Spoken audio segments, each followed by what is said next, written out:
Las restricciones están funcionando. Los contagios en Castilla y León han bajado a niveles del mes de agosto. Que este descenso se mantenga dependerá de lo que hagamos en las próximas semanas.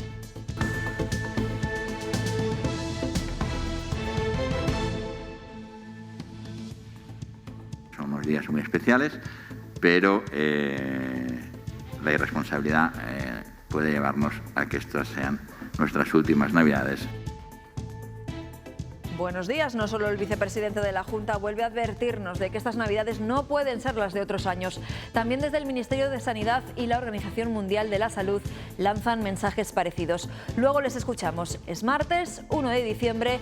Ya se ha confirmado que Salamanca será la siguiente en levantar las restricciones. Allí, por cierto, siguen los cribados masivos. Los vecinos de Peñaranda ya han comenzado a hacerse los test de antígenos. De los primeros 200 que han pasado por allí, todos han dado negativo. Castilla y León tiene cuantificadas ya a las personas a las que primero llegará la vacuna. Casi 48.000 residentes y 98.000 sanitarios. La Junta reconoce que será un proceso muy complejo. Es la señal en directo que nos llega desde el Congreso de los Diputados. A esta hora, Ciudadanos responde al ministro de Justicia. La primera en comparecer esta mañana ha sido la ministra de Exteriores, que ha defendido los presupuestos del Gobierno de su departamento para el año que viene. El Ejecutivo sigue sumando apoyos a los que ya tenía, se añaden los de PDeCAT y Más País. Y en cuanto al tiempo, hemos amanecido con algunas nieblas, también algo más de frío, pero parece que nada comparable a lo que está por llegar, Francisco. Así es, Pilar, os pedimos mucha precaución al volante estos días a primeras horas por esas nieblas, temperaturas por debajo de los 2 o 3 grados en toda la comunidad, heladas en algunas capitales de provincia, se van levantando y por la tarde volvemos a subir hasta los 12, 13, 14 grados con algunas nubes que van llegando al norte y dejan algunas precipitaciones por la noche en el norte de Burgos. Pero como decías, lo más importante, llega el fin de semana, llega el invierno con nubes, con precipitaciones en forma de nieve en muchos puntos de Castilla y León y con mucho frío. Y en deportes veremos cómo es la nueva vida de José Rojo Martín Pacheta. En solo 2 años llevó al Elche de Segunda B a Primera. Ahora descansa en Salas de los Infantes mientras espera una oportunidad para volver a los banquillos.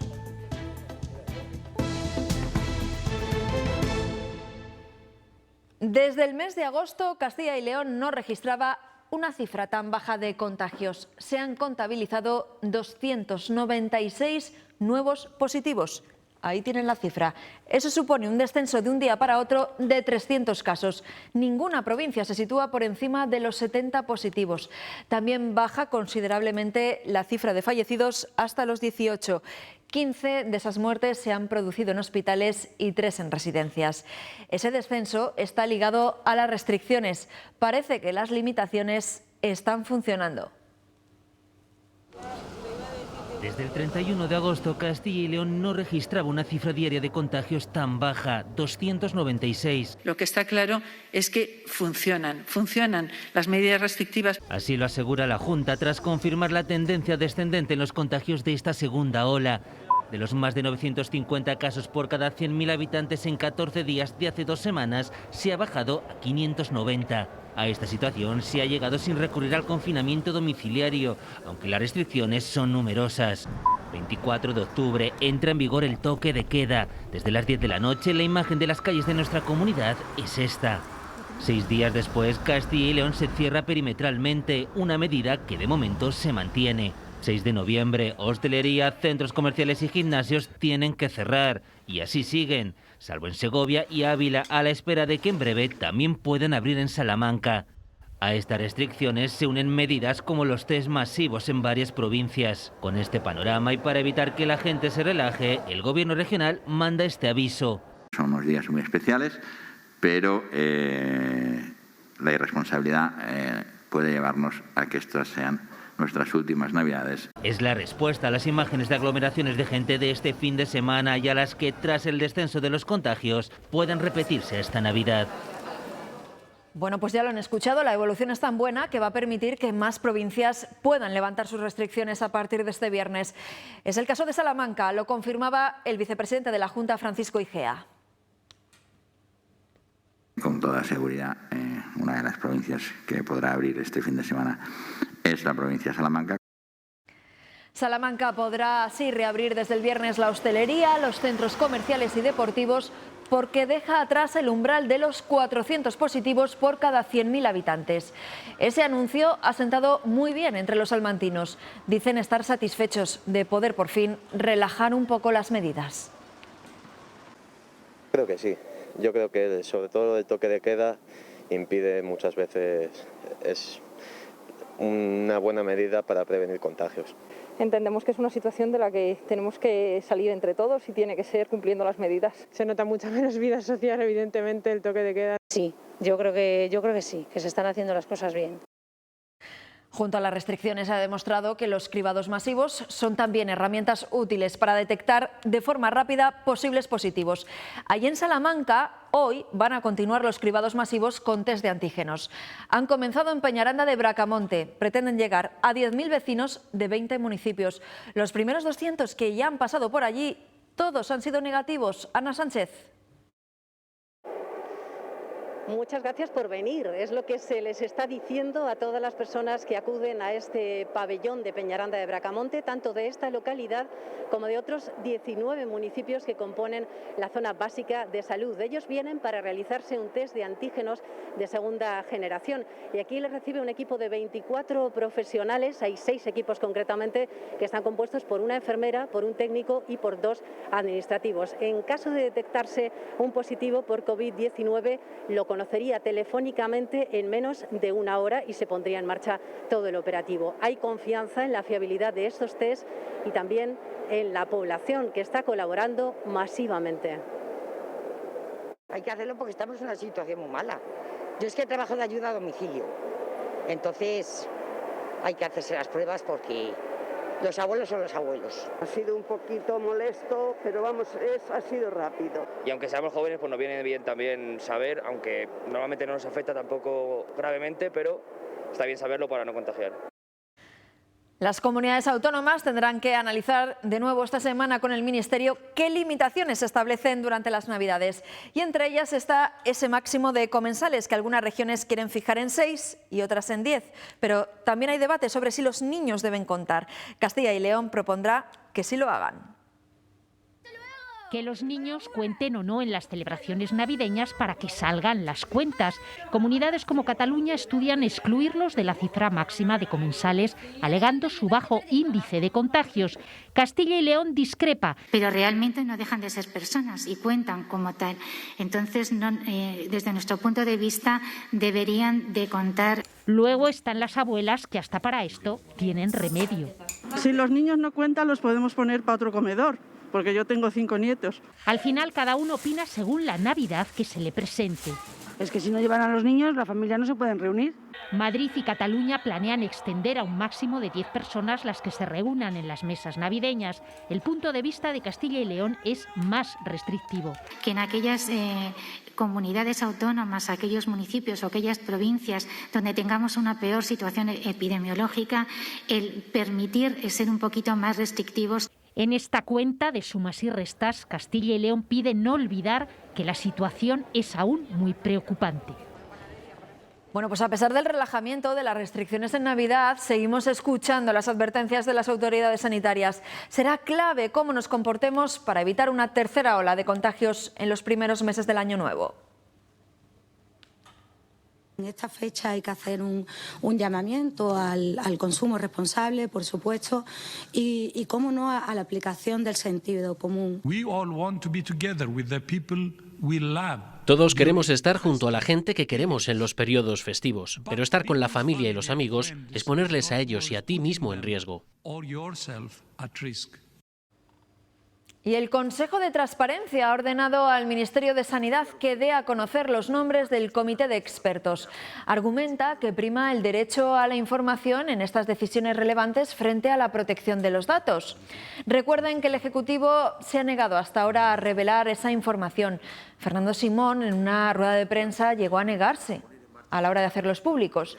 El Consejo de Transparencia le da un plazo de 10 días para hacerlo. La vicepresidenta Carmen Calvo asegura que el Ejecutivo está valorando esa resolución.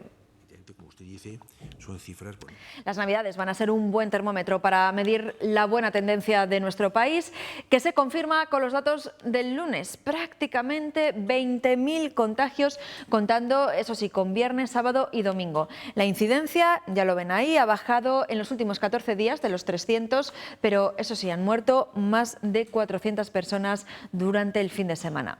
Moderna, la compañía estadounidense, está preparada ya para comenzar a vacunar y ha pedido las autorizaciones pertinentes tanto a Estados Unidos como a la Agencia Europea del Medicamento.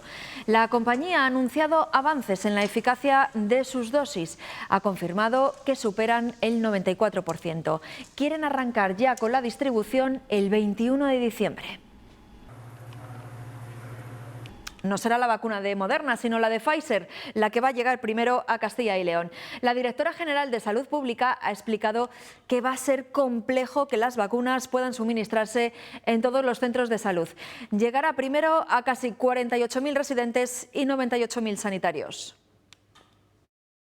El formato en el que nos van a enviar esto puede ser bastante complejo porque son viales multidosis con la dosis, la cantidad mínima que nos llega será de 1.000 dosis, con lo cual tenemos que estudiar muy bien los puntos de distribución y cómo los vamos a distribuir y con qué calendario lo tenemos que distribuir.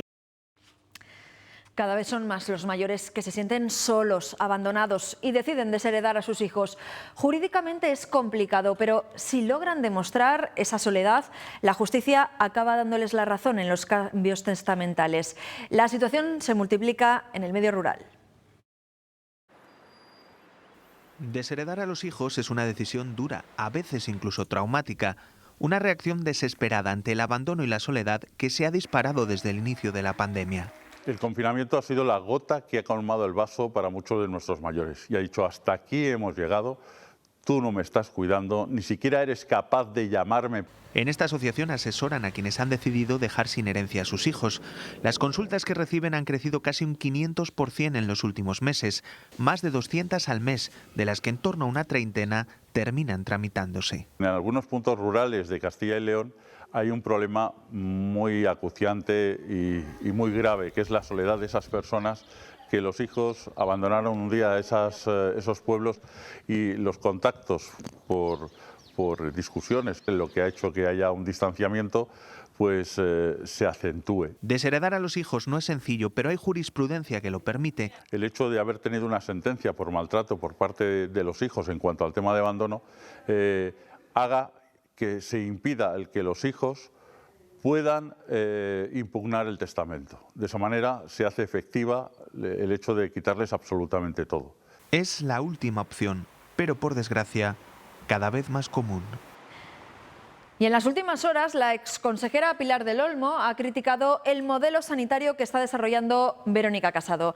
Anoche en el programa Cuestión de Prioridades, la que fuera titular de Economía y Hacienda aseguraba que en el anterior gobierno regional no se descuidó la sanidad rural, algo que ahora dice sí se estaba haciendo. Cuando yo estaba en el gobierno y con los compañeros de sanidad, en mi pueblo había médico. Todos los días iba un médico a un consultorio, ahora no hay médico. No digo que no me guste en general su gestión, pero que se pueden hacer las cosas mejor, seguro. Porque no puedo estar de acuerdo, yo soy del mundo rural y yo no puedo estar de acuerdo con esa medida.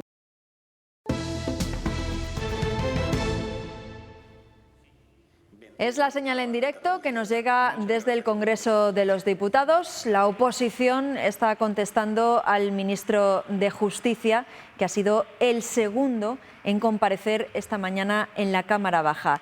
La primera, a las 9, era la ministra de Exteriores, la primera en comparecer y defender sus cuentas, los presupuestos de su departamento para el año que viene.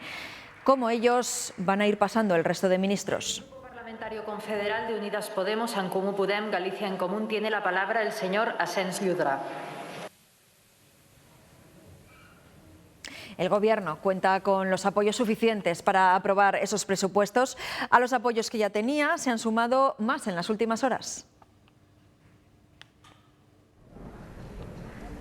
El El Gobierno sigue cosechando más apoyos a los presupuestos durante el último examen de las cuentas en el Congreso. Allí se debaten por capítulos hasta la votación de este jueves. Salvo sorpresa mayúscula, lo superará con síes como los del PDeCAT y Más País, que PSOE y Podemos han conseguido que se sumen a los del PNV. Compromís, Esquerra Republicana y Bildu. Los abertzales advierten. Pero ahora seremos mucho más exigentes con el Gobierno. En una entrevista en La Sexta, Pablo Iglesias ha definido el sí de Bildu como la mejor noticia de la democracia española. El vicepresidente dice sentirse respetado en el Gobierno, donde uno de sus compañeros quita hierro a los roces entre ministros del PSOE y de Podemos. No somos Pimpinela. El ministro de Justicia, Juan Carlos Campo, ha anunciado que está muy cerca de cerrar un pacto con el PP para renovar el Consejo General del Poder Judicial. Creo que es muy poco lo que nos separa y mucho lo que nos une. Únicamente es, creo, el hacerlo público. ¿Solo falta hacerlo público? Yo entiendo que sí. Pero poco después lo negaba el Partido Popular. No es verdad lo que ha dicho hoy el ministro de Justicia. Además, Pablo Casado ha asegurado que llamó hace 5 semanas a Pedro Sánchez y que en este tiempo el presidente del Gobierno aún no se ha puesto en contacto con él. La última hora desde el Congreso es la retirada de la enmienda antidesahucios que lideraban Podemos, Esquerra y Bildu. No se votará finalmente en el Pleno de la Cámara Baja. La razón parece estar en que el Gobierno se ha comprometido a presentar un decreto ley en esa misma línea. Y 60.000 millones de euros, eso es lo que estima la Asociación de Autónomos que van a perder durante este 2020.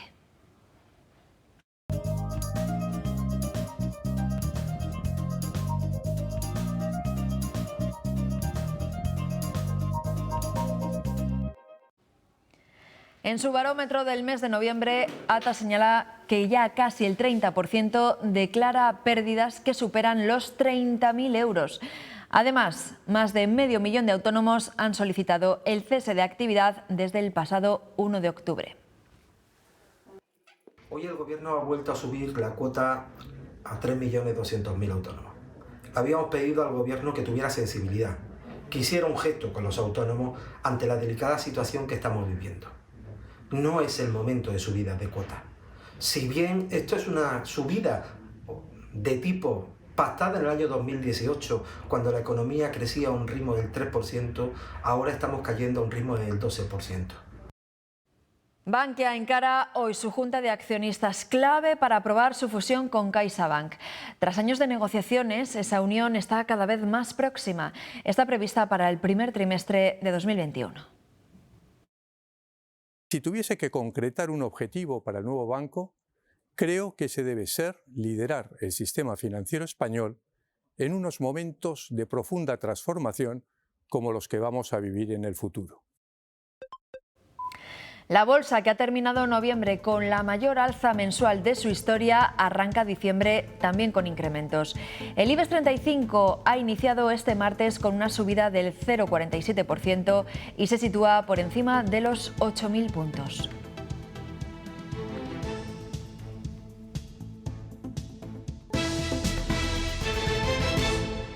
Las asociaciones que trabajan con toxicómanos para tratar de recuperarlos de sus adicciones han tenido que multiplicar su trabajo con la pandemia. El confinamiento ha obligado a apostar por técnicas online que nunca se habían utilizado antes. El objetivo es que nadie abandonara sus terapias. Este usuario ha pasado la mayor parte de su vida consumiendo drogas. En 2019 decidió que quería poner fin a esa adicción. Y así durante 30 años hasta que te das cuenta que dices, pero bueno, ¿qué estoy haciendo? Las terapias, dice, le sirven de mucho. Que siempre te reciben con una sonrisa. Y para él fue un alivio poder seguirlas durante el confinamiento. Vimos una lucecita al final del túnel cuando nuestra psicóloga nos dijo que podíamos interactuar vía Skype. Para algunos era la primera vez que hacían una videollamada. No sabían mirarse por la cámara, hemos tenido que enseñarles a algunos de ellos a ponerse en el teléfono en distancias. Con este método consiguieron avanzar, pero siguen existiendo miedos. Si en 6 o 7 meses tenemos una salida a la normalidad con vacuna, por ejemplo, pues puede ser un problema de recaída. No tener contacto con el exterior hizo que muchos de los usuarios dejaran de consumir. Sí que bajó el consumo, pero con la desescalada volvieron otra vez a empezar a consumir. Y ese aislamiento agudizó las patologías que ya tenían. Hay muchos más trastornos a nivel psiquiátrico que antes. Es como si se hubieran descontrolado a ese nivel. El reto de asociaciones como ACLAD siempre irá más allá de tratar adicciones. La pandemia ha demostrado la importancia que tiene un acompañamiento constante. Los 2 cazadores condenados por matar a un lobo cerca de Ávila en 2017 han sido absueltos. La Audiencia Provincial ha revocado la sentencia del Juzgado de lo Penal que culpaba a ambos acusados de un delito contra la fauna y a otro de ellos por tenencia ilícita de armas. El Tribunal Provincial considera que no existe prueba acreditativa de estos hechos. Y la Fundación Oso Pardo ha puesto en manos de los tribunales el caso de la osa abatida por un cazador en la montaña palentina este fin de semana. La Guardia Civil investiga a un hombre de Velilla del Río Carrión que reconoce haber confundido al plantígrado con un jabalí. La Junta también ha abierto su propia investigación. Este es el último ejemplar de oso abatido por un cazador por accidente en Fuentes Carrionas. Perder a una osa reproductora en el oriente cantábrico es una pérdida importante y es una pérdida que frena y ralentiza el proceso de recuperación. Es grave. El animal estaba en este punto, en Ventanilla, municipio de Cervera de Pisuerga, en plena reserva regional de caza de Fuentes Carrionas. La población no está como estaba hace unas cuantas décadas, pero es una grave pérdida. La de una hembra de este tamaño. La cacería de jabalí estaba autorizada y días antes no se había encontrado rastro de presencia de oso. En zona de oso hay un protocolo a la hora de cazar, que hay unas vigilancias previas para identificar que pueda haber algún ejemplar de oso y eso se había cumplido estrictamente. A pesar de estas medidas, no es la primera vez que muere un oso pardo en estas circunstancias en la montaña palentina. Y tenemos que cambiar ciertos aspectos de cómo se realiza la actividad cinegética en las zonas oseras. Además de la osa de Fuentes Carrionas, otro ejemplar fue abatido este domingo en Aragón. En los 2 casos, la Fundación Oso Pardo emprenderá acciones judiciales. Tras sacar al Elche del pozo de la Segunda B y devolverlo a Primera en 2 años, José Rojo Martín Pacheta aguarda con tranquilidad su retorno a los banquillos. El entrenador de Salas de los Infantes ha vuelto a casa para recuperarse de una temporada estresante. En este campo comenzó a forjarse como futbolista, un jugador diferente con el talento y la ambición necesaria para ser profesional. Metía muchos goles de córner, directos de córner. Sí, tenía una habilidad terrible, no he visto nunca un malabarismo como este. Sabía coger todos los trucos. Unas enseñanzas que perfeccionó en equipos como Marbella o Mérida antes de llegar al Español. Yo cuando estaba en el Español, Arteaga, Torres Mestre, Pochettino, que son mucho mejores que yo. He sufrido como un puto perro siendo jugador, porque tenía que estar todo el día al 100% porque si no, no me daba la máquina. De su etapa en Soria, un recuerdo imborrable, la permanencia del año 2000. Es el único año que el Numancia se ha mantenido en Primera División. El año de toda la historia del fútbol español, más difícil de mantenerse, porque bajaron 3 campeones de Liga. Baja Atlético de Madrid, baja Sevilla y baja el Betis. Tras colgar las botas, asume durante 3 temporadas la dirección deportiva del Numancia, pero Pacheta quería volver a pisar el césped. Me di cuenta que era mucho más feliz entrenando que en la dirección deportiva. Aunque también se viven momentos muy duros. Hay muchos días que no duermes, es durísimo la toma de decisiones, es durísimo decir a un jugador que no cuentas con él y que la familia y todo el mundo tenga que irse. 11 años después de dirigir su primer partido en Los Pajaritos, Pacheta alcanzaba la gloria en Elche, aún sabiendo que si ascendía no iba a dirigir a los franjiverdes en Primera. ¿Sé lo que he conseguido para la ciudad? Sí. ¿Sé lo que he conseguido para la afición? Sí, sí. Pero yo internamente creo que me quedan muchas cosas por hacer. Sé cómo se asciende a Primera División. Sé lo que es jugar 5 playoffs, 5 eliminatorias de playoff y ganar las 5. Unos sueños a los que el técnico de Salas no está dispuesto a renunciar.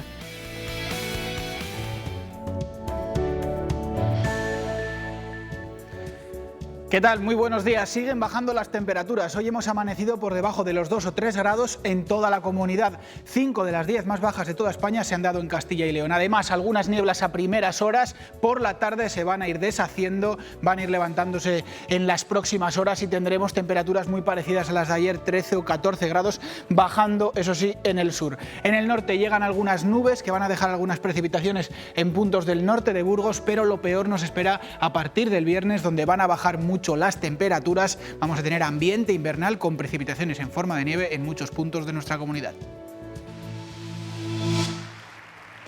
El próximo año sí que habrá premios Castilla y León. La pasada edición, si recuerdan, quedó suspendida por el confinamiento. En total serán 6 modalidades, dotadas cada una de ellas con 18.000 euros. Ya está abierto el plazo para presentar candidaturas a estos galardones que reconocen la labor de las personas o entidades que contribuyan a exaltar los valores de la comunidad. Y así nos vamos hoy. Hemos llegado a las 11 menos 5 de la mañana después de 2 horas y media de información en directo. Nos vamos, regresamos mañana a las 8:30. Pueden seguir informados en nuestra web ciltv.es. Hasta mañana.